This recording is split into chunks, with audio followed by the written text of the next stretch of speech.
Assalamualaikum warahmatullahi wabarakatuh. Selamat pagi anak-anak. Bagaimana kabar kalian pagi dari ini? Apakah kalian sehat-sehat saja? Tidak ada yang sakit? Oke. Sebelum kita memulai pembelajaran, marilah kita berdoa terlebih dahulu. Berdoa menurut agama masing-masing. Mulai.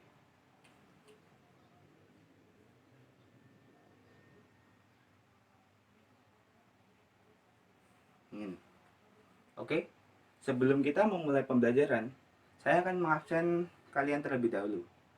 Bagi namanya yang tersebut, tolong angkat tangan atau menjawab dengan hadir. Yang pertama, Haji Bayu Pranata. Hadir.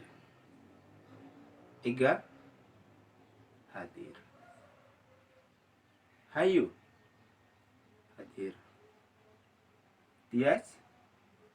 Hadir. Safira. Nur. Hadir. Oke, terima kasih atas perhatiannya. Semuanya hadir. Pada pagi hari ini, kita akan belajar tentang kearifan dalam pemanfaatan sumber daya alam. Sebelumnya, apakah ada yang tahu apa itu sumber daya alam? Ya, Aji, monggo dijawab. Ya, ya betul sekali. Sumber daya alam adalah sesuatu atau segala benda ataupun makhluk hidup yang berasal dari alam yang dapat digunakan untuk memenuhi kebutuhan hidup manusia. Yang tergolong di dalamnya itu bukan hanya komponen abiotik, tetapi komponen biotik seperti hewan dan tumbuhan dan mikroorganisme yang lain. Itu juga termasuk sumber daya alam. Pada pagi hari ini kita akan belajar mengenai pemanfaatan sumber daya alam dengan prinsip ekofisien. Yang kedua, kita akan belajar untuk mengenal apa itu AMDAL dan apa itu eco-label. Yang pertama, kita akan belajar mengenai pemanfaatan sumber daya alam dengan menggunakan prinsip ekofisiensi. Apa itu ekofisiensi? Apa itu prinsip ekofisiensi? Prinsip ekofisiensi merupakan prinsip yang memadukan antara prinsip efisiensi, baik efisiensi ekonomi maupun efisiensi lingkungan. Jadi dalam konteks pemanfaatan sumber daya alam ini, prinsip ekofisiensi dapat diartikan sebagai pemanfaatan sumber daya dengan tujuan mendapatkan keuntungan secara ekonomis. Namun juga harus memperhatikan tentang kelestarian lingkungan yang tidak merusak ataupun merugikan lingkungan. Mengapa kita perlu menerapkan prinsip ekofisiensi? Yang pertama, yaitu pemanfaatan sumber daya alam jika dipakai secara terus-menerus atau tidak terkendali, itu akan mengakibatkan terjadinya pencemaran lingkungan. Sehingga pola pemanfaatannya harus dimodifikasi agar dapat mengurangi pencemaran. Hal-hal pokok yang harus diperhatikan dalam pemanfaatan sumber daya alam berdasarkan prinsip-prinsip dari ekofisiensi. Yang pertama yaitu penggunaan sumber daya alam secara hemat, bukan secara besar-besaran. Kemudian yang kedua yaitu kegiatan penambangan sumber daya seperti mineral itu diusahakan untuk tidak menyebabkan terjadinya kerusakan pada lingkungan sekitar. Kemudian yang ketiga yaitu sumber daya alam hasil penambangan itu dapat digunakan pada periode yang lama. Sehingga untuk pengambilannya diharapkan sesuai dengan kebutuhan. Kemudian yang keempat yaitu penggunaan sumber daya alam yang dihasilkan untuk proses industri. Kemudian yang terakhir yaitu penggunaan sumber daya alam itu diharapkan tidak mengeluarkan limbah. Agar apa? Agar masa depan lingkungan dapat terjaga. Supaya anak cucu kita dapat menikmati lingkungan yang kita rawat. Yang kedua, dalam pembelajaran kita hari ini, kita akan membahas tentang AMDAL dan eco-label. Yang pertama yaitu, apa itu AMDAL? Ada yang tahu di sini AMDAL apa? Ada yang sudah pernah dengar atau pernah membaca tentang AMDAL? Ya, coba Safira.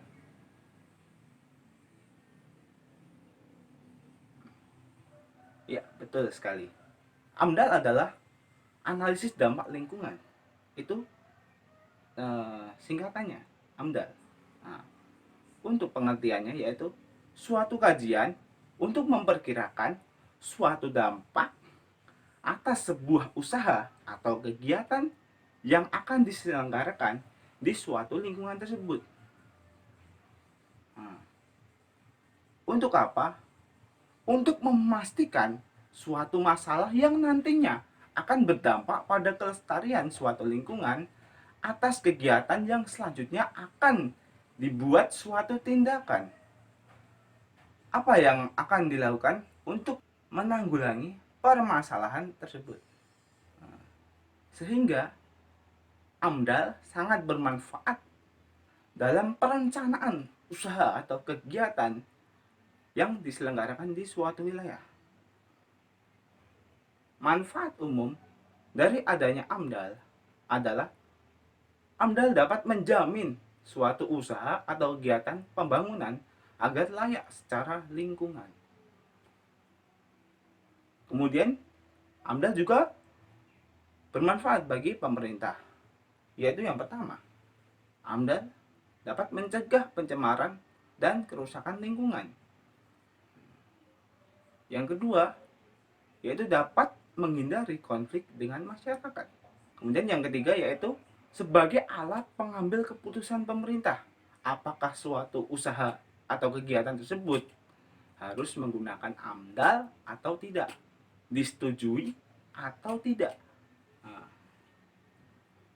kemudian yang kedua, AMDAL bermanfaat bagi pemilik proyek. Pemilik proyek usaha atau kegiatan yang akan didirikan. Yang pertama yaitu melihat masalah lingkungan yang akan dihadapi ke depannya. Nah, kemudian yang kedua yaitu sebagai bahan menganalisis dan mengolah sasaran dari proyek tersebut.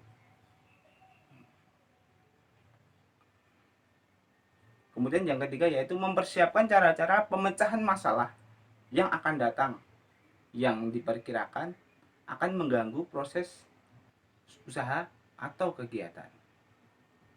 Kemudian AMDAL juga berperan penting bagi masyarakat.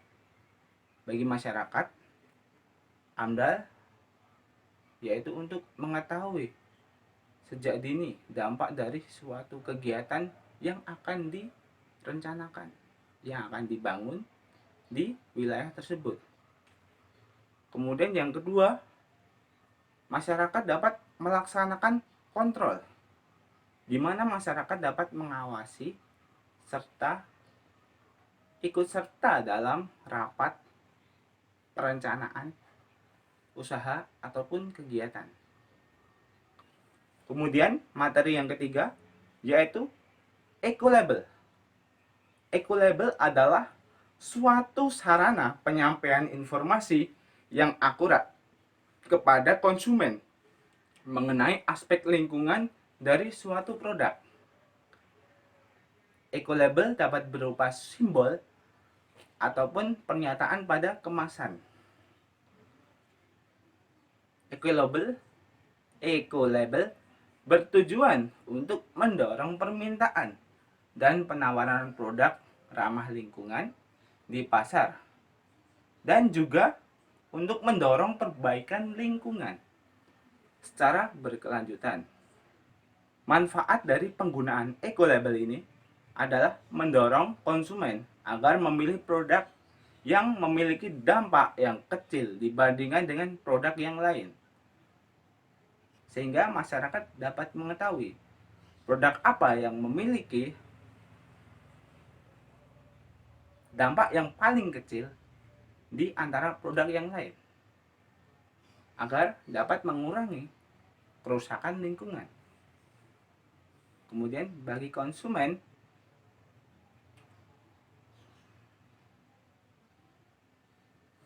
oke, sampai sini ada yang mau ditanyakan? Tidak ada? Oke, kalau begitu saya akan membentuk dua kelompok. Yang bagian sini menjadi kelompok 1, yang bagian sini menjadi kelompok 2. Silahkan, ini saya sudah membuat permasalahan terlebih dahulu. Saya ingin kalian mendiskusikan penyelesaian masalah yang saya berikan ini. Silahkan.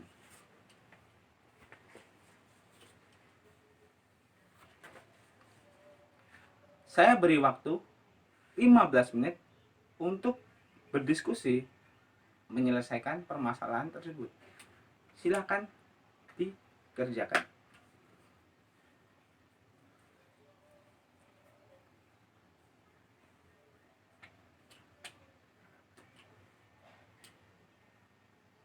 Oke, waktu habis. Untuk kelompok 1, apakah sudah selesai? Untuk kelompok 2, apakah sudah selesai? Oke, kalau sudah selesai, silahkan salah satu dari perwakilan maju ke depan untuk mempresentasikan hasil diskusinya. Silahkan maju ke depan.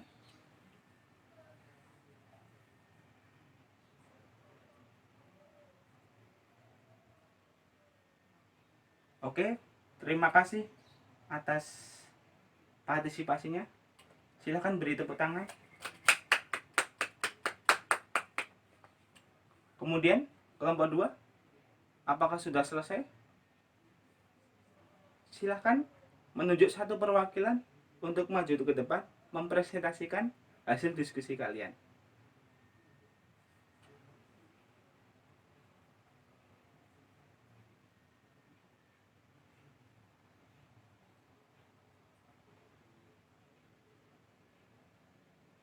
Oke, terima kasih. Tepuk tangan dulu. Nah, ya, jadi untuk kesimpulannya, pada pagi hari ini kita belajar mengenai pemanfaatan sumber daya alam dengan prinsip ekofisiensi, yaitu pemanfaatan alam dengan mengedepankan hasil ekonomi yang baik serta dapat menjaga kelestarian lingkungan. Kemudian yang kedua yaitu kita belajar mengenai apa itu AMDAL, bagaimana, apa manfaat AMDAL.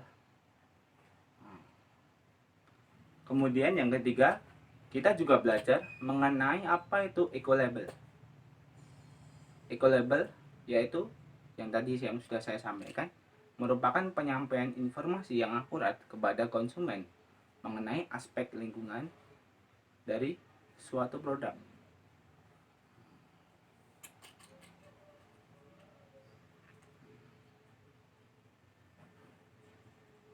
Oke, mungkin itu dulu dari pelajaran hari ini.